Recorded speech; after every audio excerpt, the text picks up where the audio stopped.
கூட்டணி கட்சிக்கு விசுவாசமா இருக்கின்ற ஒரே காரணத்துக்காக அறிவாலயம் கழிப்பறைகளுக்கு சொம்பு தூக்குற வேலை தான் இன்னைக்கு திருமாவளவன் பண்ணிக்கிட்டு இருக்க. தெரியுமா? உன்னுடைய தகுதி என்ன தெரியுமா? உன்னுடைய தகுதி பிளாஸ்டிக் சேர். உன்னுடைய தரம் என்ன தெரியுமா? கமலஹாசன் வந்தான் பார், என்னையா பண்ணா உனக்கு?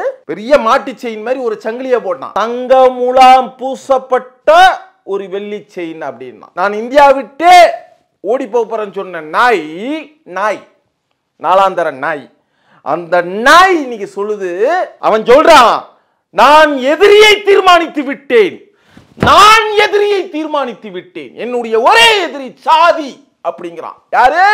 கமலஹாசன் சொல்றான். ஒரு சாதி கட்சியுடைய தலைவர் பிறந்த நாள் விழாவில் சொல்றான். என்ன சொல்றான்? என்னுடைய எதிரி சாதிங்கிறான். எப்படி சொல்ல முடியும்? நான் அந்த சாதியை குறிப்பிட்டு சொல்லவில்லை, எந்த சாதி என்று உங்களுக்கே உரைக்கும். ஒரு சாதி சங்கமாக ஆரம்பிக்கப்பட்ட விடுதலை சிறுத்தைகள்ங்கிற ஒரு கட்சி, அதே ஒரு சாதி கட்சி தான். உன் தகுதி எந்த இடத்துலடா இருக்கு? பிளாஸ்டிக் சேர் உனக்கு போட்டான். திராவிட சித்தாந்தத்தில் ஊறிய ஒரு அமைச்சர் பிடிஆர் பழனிவேல்ராஜனா, அந்த அந்த மனுஷன் என்ன பண்ணாரு? உனக்கு பிளாஸ்டிக் சேர் தான் கொடுத்தார். இந்த ஆளு அப்படியே ராஜ அப்படி தாய்வமா ஒரு ஒரு சோஃபா செட்ல உட்காந்துட்டு உன்னை எந்த இடத்துல உட்கார வச்சாப்ல. அதுக்கு ஈக்குவலா தான் இன்னைக்கு கமலஹாசன் உனக்கு மாட்டு செயினை தூக்கி கழுத்துல போட்டது. தூய்மை பணியாளர்கள் கடைசி வரி அந்த தூய்மை பணியாளர்களாக இருக்க வேண்டுமா?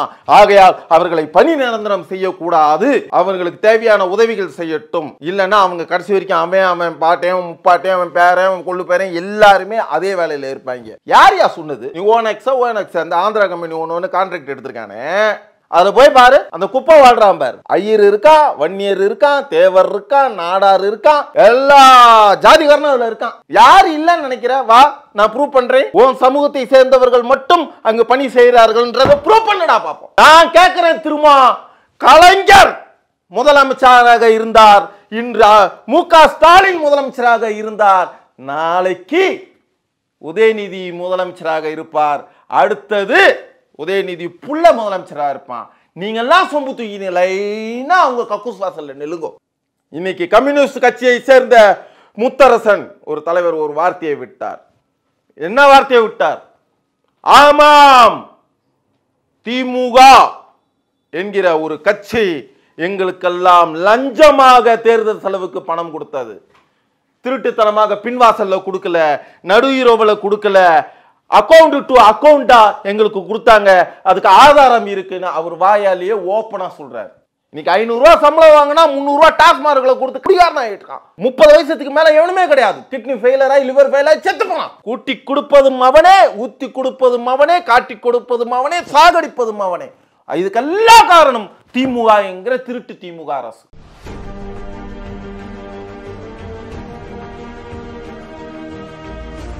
வணக்கம், நான் உங்கள் ஆகாஷ் சுதாகர்.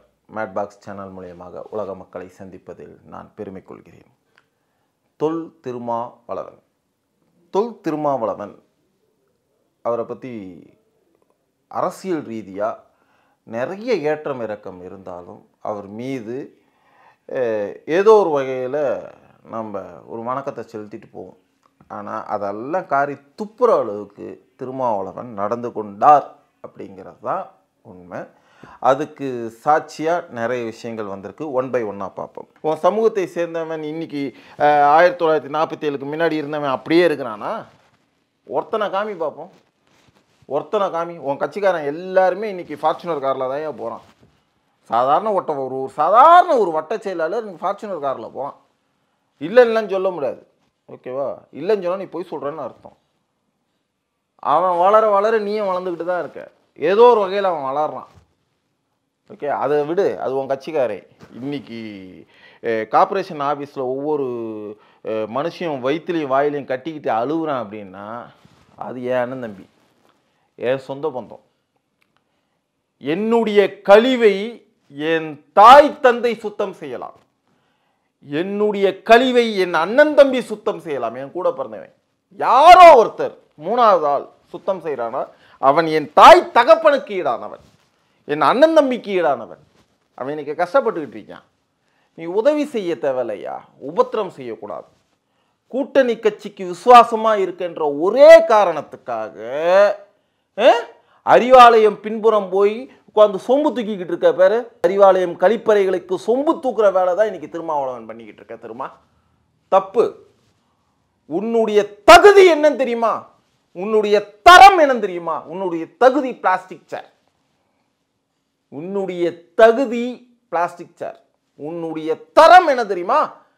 கமலஹாசன் வந்தான் பார், கமலஹாசன் உன் பிறந்த நாளுக்கு வந்தான் பார், சும்மா வந்துருவானா? வந்தான் பார், வந்து என்ன பண்ணா உனக்கு? என்னையா பண்ணா உனக்கு? பெரிய மாட்டு செயின் மாதிரி ஒரு சங்கிலியை போட்டான், தங்க முலாம் பூசப்பட்ட ஒரு வெள்ளி செயின் அப்படின்னா. அவங்ககிட்ட இன்னைக்கு பணமே இல்லையா? இன்னைக்கு அவன் ஒரு எம்பி, பல ஆயிரம் கோடிக்கு சொந்தக்காரன், கடனாளி, நான் இந்தியா விட்டே ஓடி போறேன்னு சொன்ன நாய், நாலாந்தர நாய். அந்த நாய் இன்னைக்கு சொல்லுது ஒட்டுமொத்த கடனையும் அழித்து விட்டு, ஓகேங்களா, அடைத்து விட்டு இல்லை, அழித்து விட்டு. அவனுக்கு கடனே கிடையாது. பல 100 கோடி 300 கோடி ரூபாய்க்கு கடன் சொன்னவன் இன்னைக்கு 3000 கோடிக்கு சொந்தக்காரன் கமலஹாசன். இன்னைக்கு எம்பி. தன்னுடைய கடனை அடைப்பதற்காகவும் பெரும் செல்வம் ஈட்ட வேண்டும் என்கிற ஒரே காரணத்திற்காகவும் மக்கள் நீதி மையம் அப்படின்னு ஒரு கட்சி ஆரம்பிச்சான். கட்சி ஆரம்பிச்சு அண்ணா அறிவாலயத்தில் போய் அடமானம் வச்சான், எம்பி பதவி வாங்கலாம். எல்லாமே பேக் ஆயிட்டு தான். இன்னைக்கு உன் பிறந்த நாளைக்கு வந்தான், உட்கார்ந்தான், உன்னை எங்க வைக்கணுமா வச்சான். உண்மை திருமா உனக்கு. உன்னுடைய அரசியல் நீ இன்னும் எல்கேஜி ஸ்டூடெண்ட். கமலஹாசனுக்கு இல்லாத பணமா? அவன் நினைத்தால் வைரத்திலும் வைடூரத்திலும் உனக்கு செயின் போட்டிருக்கலாமே. ஒரு வெள்ளி செயின், நாய் செயின் மாதிரி ஒரு தங்க முலாம் பூசப்பட்ட வெள்ளி செயின் போடுறாராம். ஏன்னா உன் தகுதி அவ்வளவுதான்டா, அவ்வளவுதான்டா உன் தகுதி. அவ்வளவுதான். மாட்டுக்கு மூக்கணாங்கயிறு போடுற மாதிரி தங்க முலாம். தங்கத்துல கமலஹாசனுக்கு போட தெரியாதா? தங்க முலாம் பூசப்பட்ட வெள்ளி செயின், மாட்டு செயின். அதுக்கு கூட உனக்கு தகுதி கிடையாது. அவன் சொல்றான், நான் எதிரியை தீர்மானித்து விட்டேன், நான் எதிரியை தீர்மானித்து விட்டேன், என்னுடைய ஒரே எதிரி சாதி அப்படிங்கிறான். யாரு? கமலஹாசன் சொல்றான். பக்கத்துல இருந்து கை கொட்டி சிரிக்கிறாய். எந்த இடத்துல வச்சு சொல்றான்? ஒரு சாதி கட்சி மீட்டிங்ல வச்சு சொல்றான். ஒரு சாதி கட்சியுடைய தலைவர் பிறந்த நாள் விழாவில் சொல்றான். என்ன சொல்றான்? என்னுடைய எதிரி சாதிங்கிறான். சாதிக்க வேறிட்டு, சாதிக்க வேருக்கு தண்ணி ஊத்தி வளர்த்தவன் அந்த இனம். உண்மைதானையா? இல்லைன்னு சொல்ல முடியாது. எப்படி சொல்ல முடியும்? சொல்லுங்க, எப்படி சொல்ல முடியும்? நான் அந்த சாதியை குறிப்பிட்டு சொல்லவில்லை, எந்த சாதி என்று உங்களுக்கே உரைக்கும். ஆனா இன்னைக்கு கமலஹாசன் எல்லா இடத்துலையும் வாய வச்சுட்டார். எந்த இடத்துல வாய வைக்கணும்ன்ற விவஸ்தே கிடையாது, எல்லா இடத்துலையும் வாய வச்சுட்டான். வச்சுட்டு அவன் சொல்றான், என்னுடைய எதிரி சாதி. கேவலமால? அது எந்த இடத்துல வச்சு சொல்றான்? ஒரு சாதி சங்கமாக ஆரம்பிக்கப்பட்ட விடுதலை சிறுத்தைகள்ங்கிற ஒரு கட்சி, அதுவே ஒரு சாதி கட்சி தான். அந்த இடத்துல வச்சு சொல்றான், நான் சாதிக்கு எதிரானவன், என்னுடைய எதிரி சாதிங்கிறான். எல்லாம் கைகொட்டி சிரிக்கிறீங்க. அந்த சாதி தலைவருக்கு இந்த நாய் நினைச்சா ஒரு தங்கத்துல செயின் போட்டிருக்கலாம், வெள்ளி முலாம் பூசப்பட்ட தங்க செயின். அப்ப உன் தகுதி எந்த இடத்துலடா இருக்கு? அன்னைக்கு என்ன நடந்தது? பிளாஸ்டிக் சேர் உனக்கு போட்டான். எவன் போட்டான்? திராவிட சித்தாந்தத்தில் ஊறிய ஒரு அமைச்சர், பிடிஆர் பழனிவேல்ராஜனா. அந்த அந்த மனுஷன் என்ன பண்ணாரு? உனக்கு பிளாஸ்டிக் சேர் தான் கொடுத்தாரு. ஆமா, அந்த ஆளு அப்படியே ராஜ அப்படி தாய்வமா ஒரு ஒரு சோஃபா செட்டில் உட்காந்துட்டு உன்னை எந்த இடத்துல உட்கார வச்சாப்புல. அதுக்கு ஈக்குவலாக தான் இன்னைக்கு கமலஹாசன் உனக்கு மாட்டு செயினை தூக்கி கழுத்தில் போட்டது. வெக்கமே இல்லாமல் அதை கழுத்தில் போட்டுக்கிட்டு இருக்க. நீ பேசுற, நீ என்ன பேசுற? என் சமூகத்தை, என் சமூகம்னு குறிப்பிடாம சொல்ற. என்ன சொல்ற? சமூகத்தை சேர்ந்தவர்கள் கடைசி வரையும் தூய்மை பணியாளர்களாக இருக்க வேண்டுமா? அது ஏன் சமூகம் நீ சொல்லல. தூய்மை பணியாளர்கள் கடைசி வரி அந்த தூய்மை பணியாளர்களாக இருக்க வேண்டுமா?